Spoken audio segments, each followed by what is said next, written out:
Bonjour à tous et merci d'avoir cliqué sur cette petite vidéo. Aujourd'hui, on essaye un nouveau concept dans lequel on va étudier des accidents ou des incidents et voir quelles leçons est-ce qu'on peut en tirer.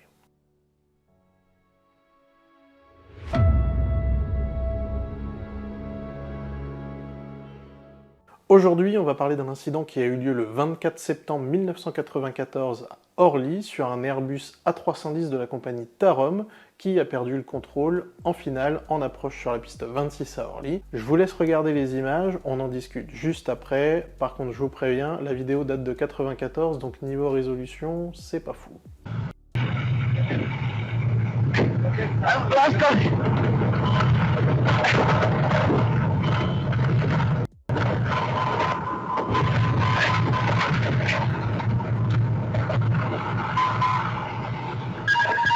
One, do you hear me?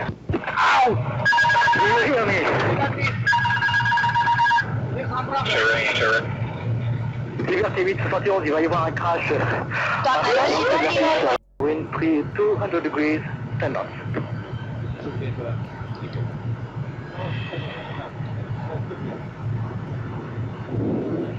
Stai așa, ce l-a apucat pe ăsta.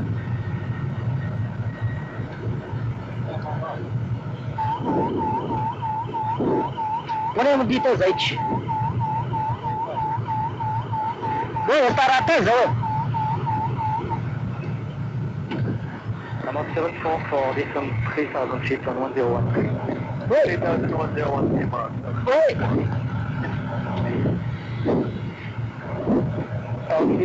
Băi, mâncați aici, bă! Băi, tăi! Turn PH1, turn left if you want, heading 180. Let's go!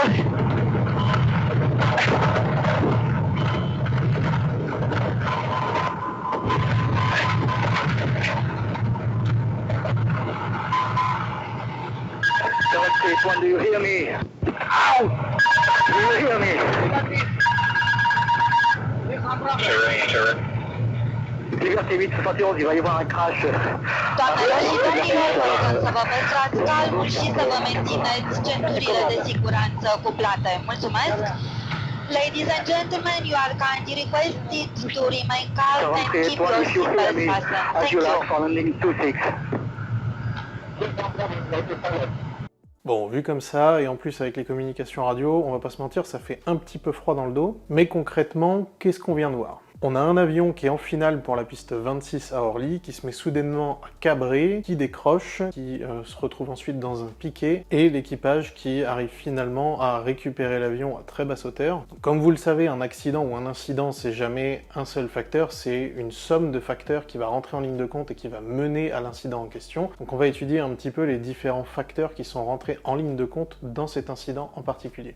Je vous mets en description le lien du rapport du BEA qui traite de cet incident justement, qui fait à peu près 70 pages et qui rentre vraiment en détail dans l'incident. Nous aujourd'hui, on va pas rentrer dans tous les petits détails, on va faire plutôt un résumé de l'incident et des causes qui ont pu le provoquer. Pour commencer, on va parler de l'avion. Comme je l'ai dit, c'est un Airbus A310, c'est un avion long courrier, c'est une évolution de l'Airbus A300. Ce jour-là à bord, on a 11 membres d'équipage, 175 passagers, donc un total de 186 personnes. Heureusement, suite à cet incident, aucun blessé ni aucun mort. L'A310, c'est en quelque sorte un des avions précurseurs des Airbus modernes, notamment en ce qui concerne les technologies de fabrication de l'avion et l'utilisation massive de matériaux composites. En ce qui concerne le vol, c'est un vol de la compagnie Tarom, qui est une compagnie roumaine et qui relie Bucarest à Paris, et au moment de l'incident, l'avion est censé intercepter l'ILS et se poser sur la piste 26 à Orly.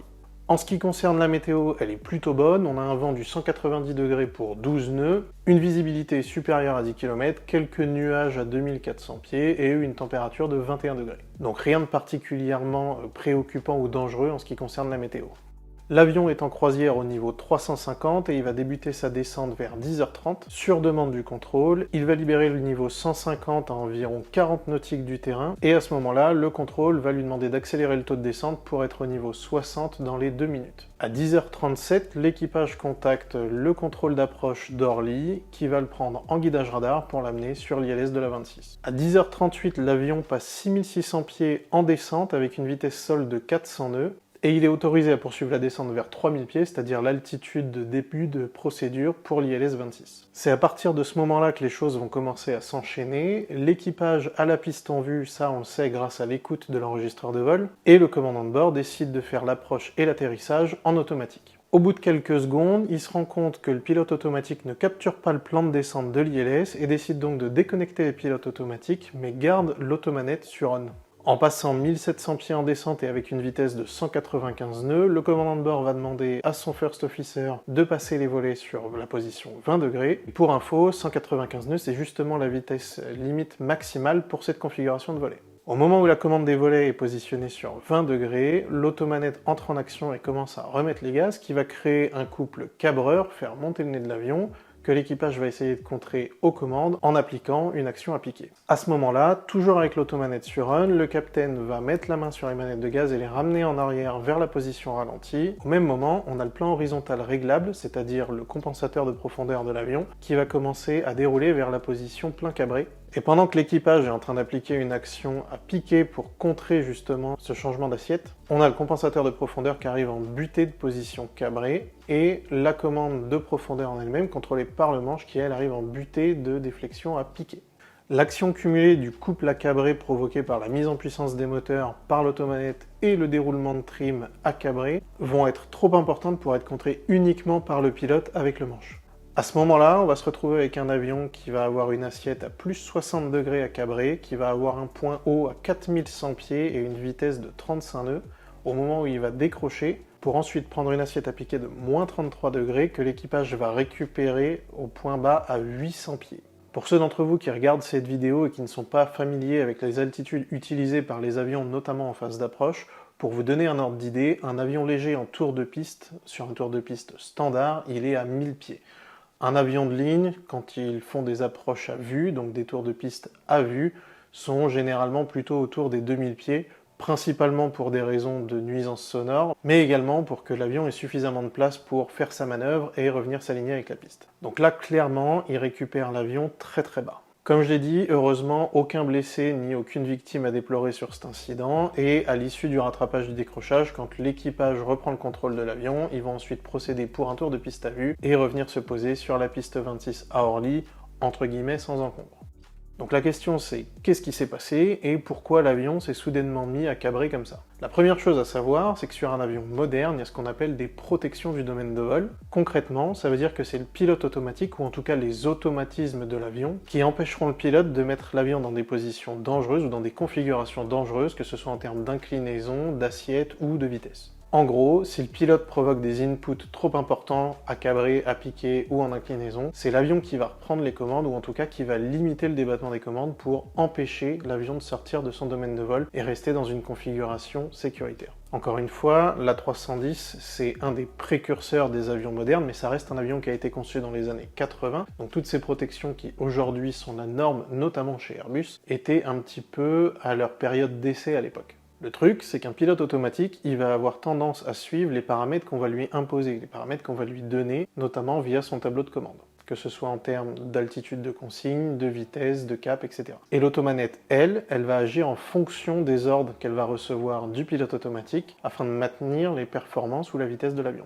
Et justement, on va voir que les réglages du pilote automatique et de l'automanette au moment de l'incident ne vont pas du tout être faits correctement, en plus du fait que l'avion arrive beaucoup trop vite et beaucoup trop haut sur l'approche. Pour commencer, à aucun moment l'équipage ne va briefer l'approche, et ça au passage, ça reste quand même une grosse erreur. Ils vont arriver sur l'IAF, c'est-à-dire le premier point de la procédure, à une vitesse de 300 nœuds, alors que la vitesse limite à cette altitude est de 250 nœuds. L'avion est pris en guidage radar par le contrôleur pour accélérer le trafic, en raison des bonnes conditions météo. Le problème, c'est quand il approche de l'axe de l'ILS, il est encore à 235 nœuds. Ce qu'il faut savoir, c'est qu'à tout moment, l'équipage peut intervenir auprès du contrôleur et lui faire savoir que le guidage ne leur convient pas, parce qu'il les amène trop près ou trop vite de l'ILS. Mais malgré ça, à aucun moment l'équipage ne contacte le contrôleur dans ce sens. Une fois en palier à 3000 pieds, l'avion va passer à travers le plan de descente avant d'être établi sur l'axe. Comme je l'ai dit, le commandant de bord avait décidé de faire l'approche et l'atterrissage en automatique, sauf que pour que le mode approche du pilote automatique s'engage, il faut d'abord s'établir sur l'axe et ensuite capturer le plan de descente. Comme ils sont passés à travers le plan de descente avant d'être établis sur l'axe, le mode approche du pilote auto ne s'est pas engagé, et l'équipage a interprété ça comme une défaillance du pilote automatique. C'est pour ça que le commandant de bord décide de le reprendre en manuel.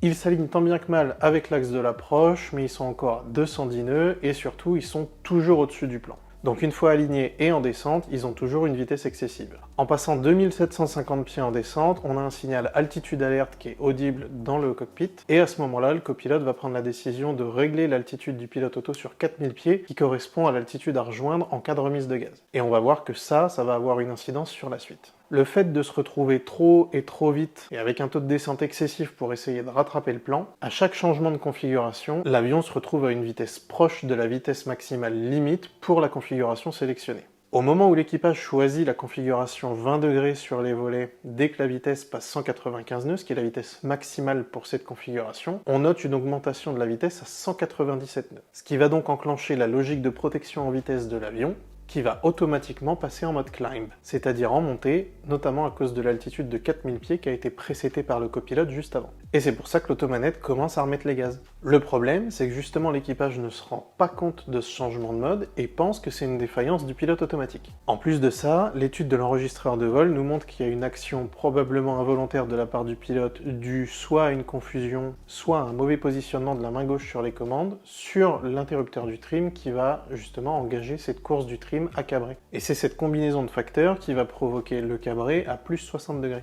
Le pilote va évidemment essayer de contrer cette action en appliquant une action à piquer sur le manche, donc en poussant le manche vers l'avant, et ça va également engager un autre mode de protection, c'est-à-dire la protection contre les grands angles d'incidence, qui va forcer le trim à repartir dans l'autre sens, donc vers une position à piquer, et qui va permettre à ce moment-là la diminution de l'assiette, et donc de faire repartir le nez de l'avion vers le bas, permettant par la même occasion la sortie du décrochage. L'autre facteur qui va aider à la récupération du décrochage, c'est qu'à cause de la faible vitesse de l'avion et des faibles vitesses relevées par les sondes, l'ordinateur de bord de l'avion va considérer ces informations comme non fiables et donc déconnecter automatiquement l'automanette, ce qui va empêcher la mise en puissance automatique de l'avion qui a tendance à forcer le nez de l'avion vers le haut à cause du couple provoqué par les moteurs.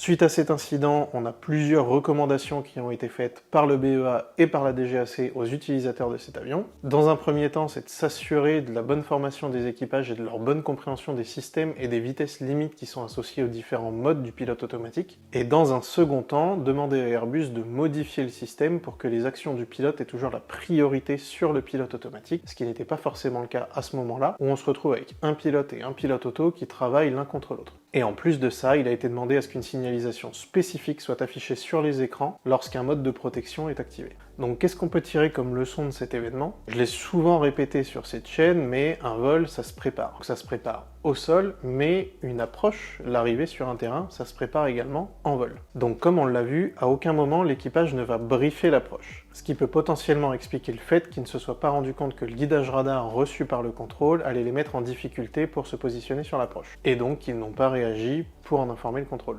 En plus de ça, on peut noter une méconnaissance ou une négligence dans l'utilisation du pilote automatique et de l'automanette, notamment par le fait que l'équipage pense à une défaillance du pilote automatique, alors qu'en fait, ils sont juste pas positionnés correctement pour que les modes soient engagés par le pilote automatique. Il faut toujours prendre le temps de bien connaître son avion et ses systèmes pour les comprendre au mieux et éviter ce genre d'erreur. Et surtout être proactif pendant le vol, ne pas rester passif, anticiper au maximum et toujours vérifier, cross-checker les informations pour être sûr qu'on est bien positionné, à la bonne altitude, au bon endroit, à la bonne vitesse, en fonction de la phase de vol dans laquelle on est ou de la phase de vol qui arrive.